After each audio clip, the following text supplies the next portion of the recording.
Assalamu alaikum. I'm Shazia Aslam and you are watching my channel Novel English. Today I'm going to teach you how to translate Urdu paragraph into English of 10th class. Let's start the video. आज हम paragraph number 6 की उर्दू से English में translation करेंगे। एक कंजूस था। There was a miser. Simple past tense है, इसलिए हमने वाज का इस्तेमाल किया है। There was a miser. एक दफ़ा उसका बटवा गुम हो गया। एक दफ़ा के लिए हम यूज़ करेंगे वंस, इसके बाद लगाएंगे हम कोमा। उसका बटवा यानी कि कंजूस का बटवा था हिज वॉलेट। ठीक है, एक दफ़ा वंस हिज वॉलेट गुम हो गया, वाज लॉस्ट। बटवे में 100 रुपये थे। ठीक है, ये भी सिंपल पास्ट टेंस है। देयर वर क्या थे? 100 रुपये, 100 रुपीज़। किस में थे? बटवे में, इन the wallet.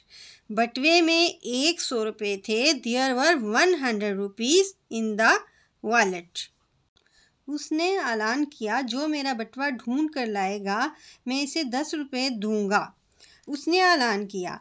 He announced past indefinite tense है, जिसमें सेकंड फॉर्म यूज़ करते हैं वर्ब की हम। ही अनाउंस्ड, उसने ऐलान किया। डायरेक्ट स्पीच है।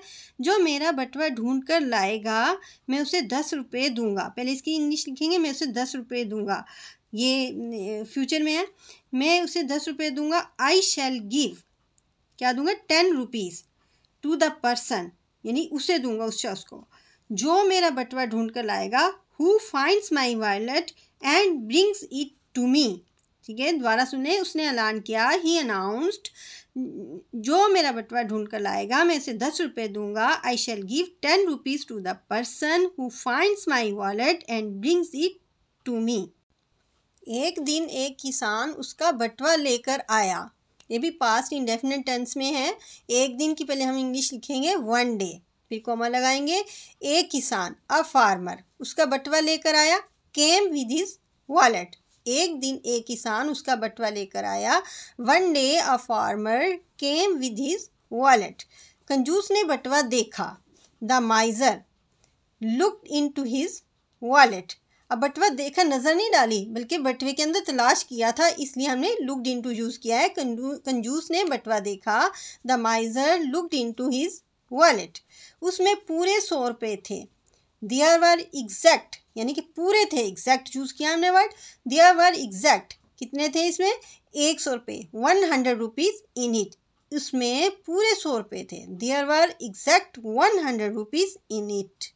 जब किसान ने अपना इनाम मांगा तो कंजूस ने कहा, मेरे बटवे में 110 रुपये थे, अब सिर्फ 100 रुपये हैं। तुम पहले ही 10 रुपये ले चुके हो। जब किसान ने अपना इनाम मांगा। When the farmer demanded his reward, इनाम की इंग्लिश होती है रिवार्ड और मांगने की इंग्लिश होती है demand.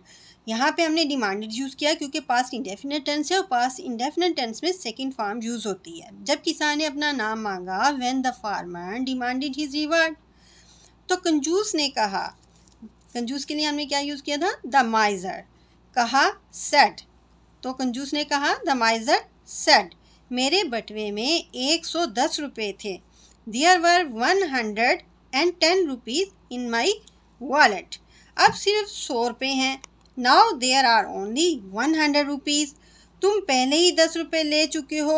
You have already taken 10 rupees. I hope this video will be helpful for you in your studies. Please like and share it with your friends. Take care. Allah Hafiz.